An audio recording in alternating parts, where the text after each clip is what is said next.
I'm Howie Lim. This is Money Hacks by the Business Times. Investments in private companies or those not listed on a public exchange are known as private market investments and are therefore not widely accessible to investors. So should we, as retail investors, even consider this? How are private investments and assets performing thus far? Welcome to Money Hacks, a podcast series by the Business Times, where we explore useful financial tips to help you on your money managing and wealth growing journey. I'm Howie Lim. And if you have feedback or an idea for a podcast episode, do get in touch, btpodcasts@sph.com.sg. Helping us out today, Ritesh Ganeriwal, Managing Director and Head of Investments and Advisory at Syfe. Ritesh, always good to speak. Hey, Howie, pleasure to be here. If private equity, like I was saying, is buying a company, maybe giving it a boost, and then private credit is like giving it a loan when banks won't, how does a regular person get invited to these, exclusive financial parties, so to speak? Look, private credit is not a new phenomena. It has been around for decades and longer than even public credit markets per se. We are all familiar with, investing into fixed income or bonds. These are instruments that public companies, they borrow money by issuing these bonds. And these bonds are then publicly traded. They're rated by rating agencies, etc. And you usually will buy them through mutual funds, right? Now, similarly, private credit often refers to private companies who are borrowing money through forms that are other than, say, banks or bank-led syndicates, or through public markets per se. These loans are negotiated bilaterally and are not usually traded on the secondary market. And this asset class has really flourished after the global financial crisis. And the reason is, there were more stricter impositions of capital and lending standards for the banks. And so post-financial crisis, these banks moved away from these private credit as an asset class. And as the banks reduced their lending to these smaller and medium-sized private companies, private credit stepped in to fill in the gap. So these are alternative asset managers who then invest into this asset class. And since then, this has become a more than $2 trillion market at this moment. And in terms of access to your question that how do we even get access to these? So these have been traditionally accessible only to the ultra rich or the institutionals. And only now I believe that we are reaching an inflection point. And at this inflection point, there is more, regulatory standards that have been put in place. There are, more financial innovation that is happening. And because of that, the minimums that you need to invest into these have come down substantially, as well as traditional barriers like liquidity, etc., have also been lowered. So these are aspects that now allow platforms to democratize access to these private credit, private equity kind of investments, which, were previously unheard of. And now a very large, mass of population can take exposure to these strategies as well. But trillion you mentioned, it still sounds like it's investments for the big leagues, if you will. What's the actual path for retail investors to access this private equity or credit opportunities? Yeah, so look, at this moment, from a Singapore standpoint, retail investors can only access it once they qualify to be an accredited investor, which has specific criteria in terms of liquid net worth as well as, say, income needs. So if you are more than 1 million Sing dollar of liquid net worth, or you are earning more than 300,000 as income per annum, then you can access it. Previously, the minimum ticket sizes for you to invest into these securities were 1 million, 2 million, or even $5-6 million. Now, with product innovation and strategies that we are forming in collaboration with partners like BlackRock, we have lowered these investment minimums. So someone who's an accredited investor can put in a $25,000 or $50,000 ticket size and be able to access these private credit opportunities and still make it part of their portfolio allocation, because this segment of clients, which is, say 1 million to say 5 million, they did not have access to these kind of strategies because the barriers were just too high. Plus, recently, MAS has observed that there is a growing interest from the broader retail clients to access such investments as well. And in response to that, they have put together a paper and consultation, which industry participants are now coming in and putting in their views. And to respond to this, MAS has proposed what is called as a long-term investment fund. and a framework which allows retail clients to actually participate in these private market opportunities as well. I'm very hopeful that these things, as we move forward, will further broaden the access to these private markets. Mm. But you mentioned illiquidity, though. Investing in private equity and credit kind of feels as though you just set it and forget it. And it might be you forget it for a decade sort of situation. Is there a way, though, for retail investors to regain access to their capital sooner? Yeah, so yes, private credit and private equity are indeed long-term investments. And if you're looking to invest into this asset class, you should have at least like 5 to 10 year of time horizon. And a couple of reasons why private equity, private credit generate you that extra return is also because they are giving you that illiquidity premium, right? So till now, if you were to look at investing into these, then you have to lock up your money for more than 5, 10, or even beyond years. But there is good news, right? There is, again, innovative kind of fund structures that are now available, which are called like these private and public BDCs. And these allow for what is called as a semi-liquid part of the private market investments, which then, from an investor standpoint, don't lock you up for 5 years, 10 years. They lock you up, but they lock you up for maybe 1 year, which is still much more palatable for an average investor, because if you are looking to get access to these strategies and capture that higher return potential, but you're worried about liquidity needs, etc., then this becomes a more effective way for you to deploy capital, because you're locking in your capital for 1 year. And then after that, you have, an ability to take your money back and all. So this reduces the worries that typically investors have with respect to, locking up their capital for a very, very long period of time. And again, for the broader accredited investor category, they might have greater liquidity needs than typically, what institutions have. They can lock up and they can put in their money for decades and redeploy as needed. BDC is business development company. I had to look it up. More with Ritesh Ganeriwal about retail investors accessing private equity and credit in a moment.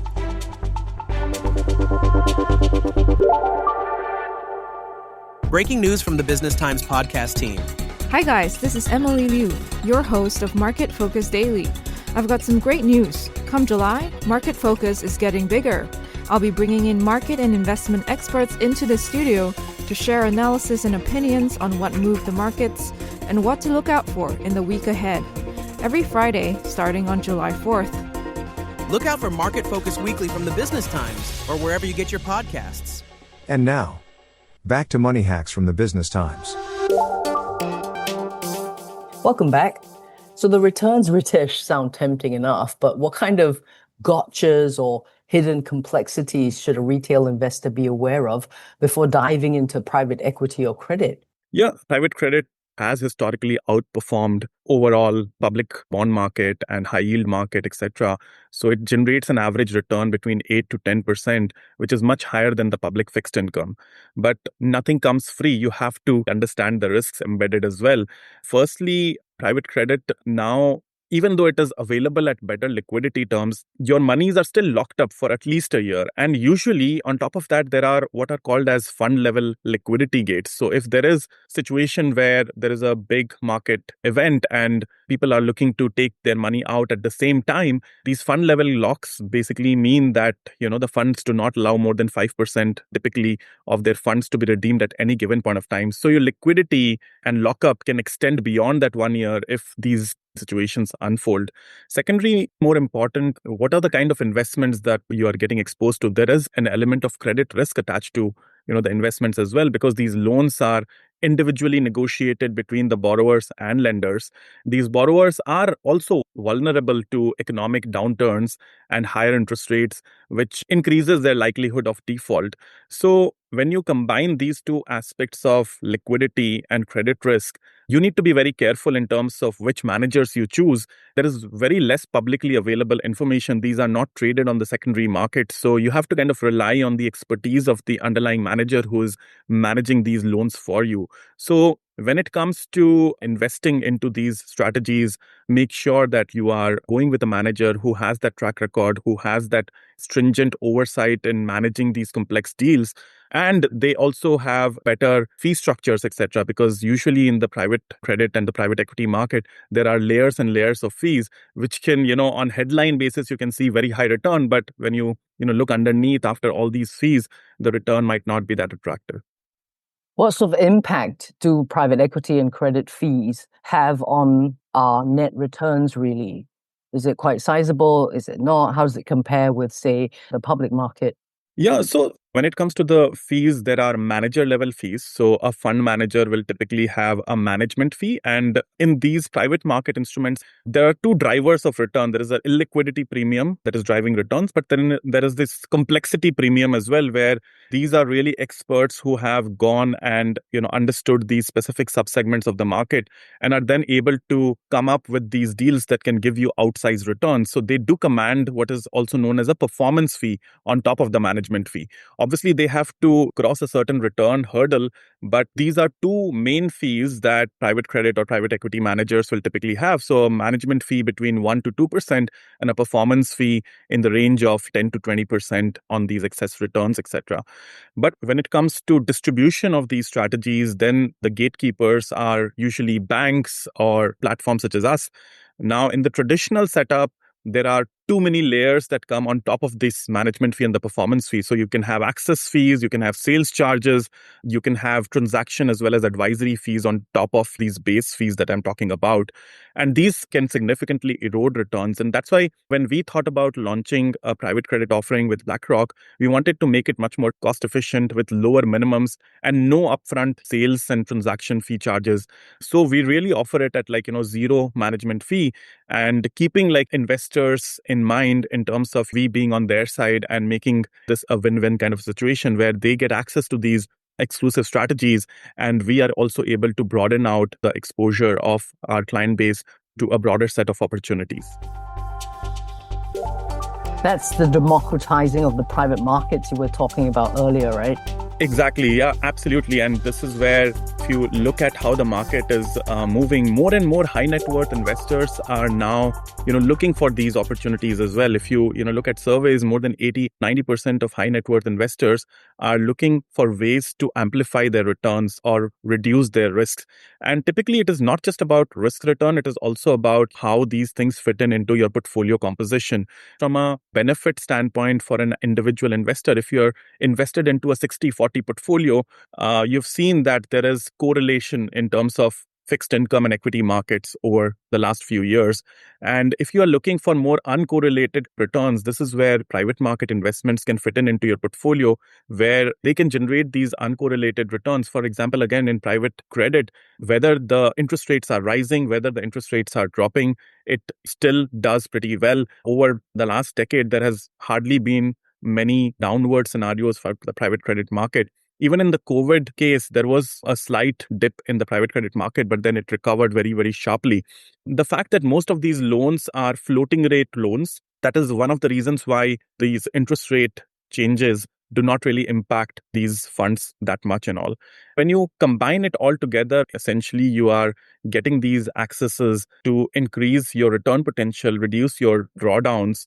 Overall, from a portfolio perspective, then from moving from a 60-40 portfolio to a, say, 50-30 and 20% allocation to the private markets can significantly boost your overall diversification, as well as, give you a more smoother ride when it comes to your investments over a longer term horizon. I think I might still need some help with assuaging my fears. And talk to us about some safeguards that are there. I know you said you were optimistic about what the MAS is doing with their exercise and getting more industry players in for suggestions, etc. Give us more details. See, I think mostly you have to think about the liquidity risks of these as an investor, because these investments are locked up for, decent amount of time. And then the other part is basically the price transparency of these funds as well, because these fund managers are individually and bilaterally, negotiating these loans with the underlying company. They are the ones who then mark these loans. It is not publicly traded, meaning that there is no secondary vetting in terms of, okay, this loan at this current moment, does this have this value or a certain different value, is purely driven by the fund manager, which has led to the questions, if these were actually traded on the exchange, will these retain the stability that they have seen over the historical period and all. There are some safeguards that are built in, and that's where I think I feel a lot more comfortable with certain managers. And that's why I also focused a lot more on manager selection, thinking through which managers we want to onboard and work with. There are segments of the private credit market. There is a lower middle market, and the upper middle market. When it comes to risk reward, the core middle market is where the opportunity set is fairly ripe, because in this market, there are limited players who are active. And what that means is when it comes to the companies with whom they are dealing, they're dealing between the fund manager and the actual company, which also means that the fund manager is able to put what are known as financial covenants as part of the dealing with these companies. And these financial covenants actually help in terms of mitigating the risks associated with potentially a default happening with the loans, etc. And they act as early warning signals for these companies as well. On top of that, usually they will do a senior secured lending on top of the food chain. So if something happens, you are the first claimant to these assets. So these are usually first lien, senior secured, backed by collateral. These are aspects that are put in as part of the portfolio construct and the fund manager's expertise to make sure that even if, number one, they want to reduce the number of defaults. And number two, even if there are defaults, how do you get maximum recovery from the assets because you have these senior secured loans, etc. and all. So these are aspects that are part of the risk management structure of these fund managers. Comes down to who you partner with and what kind of risk management framework these fund managers have in place. Ritesh, give us your elevator pitch, if you will. What are some of the less obvious benefits to private equity and private credit? Yeah, overall, the main aspect of private credit is it can be a core part of your portfolio building. It can help to improve returns. At the same time, it can help to lower volatility and also diversify your portfolio. From a private credit standpoint, the return potential is at least 4 to 6% higher than when you invest into, say, a high yield bond. And with the caveat that there is so much risk management around it, I believe, from a risk reward standpoint, if you're able to hit these double-digit returns from private credit, that's really where, with that reduced correlation, there is a decent allocation that you can do. And typically, people will do it between 5 to 30% on individual side. And as you get more comfortable and you understand your liquidity needs better, then you further add to different private market opportunities, say, from private credit to private equity to hedge funds. I wish we had more time, Ritesh. Thank you so much for your insights today. It was a pleasure to be here and look forward to the next one, Howie. That's Ritesh Ganeriwal, Managing Director and Head of Investments and Advisory at Syfe. I'm Howie Lim. This has been Money Hacks by the Business Times. This is a podcast by the Business Times. Find more BT podcasts at businesstimes.com.sg/podcasts or wherever you get your podcasts. This podcast is meant to provide general information only. SPH Media accepts no liability for loss arising from any reliance on the podcast or use of third parties' products and services. Please consult professional advisors for independent advice.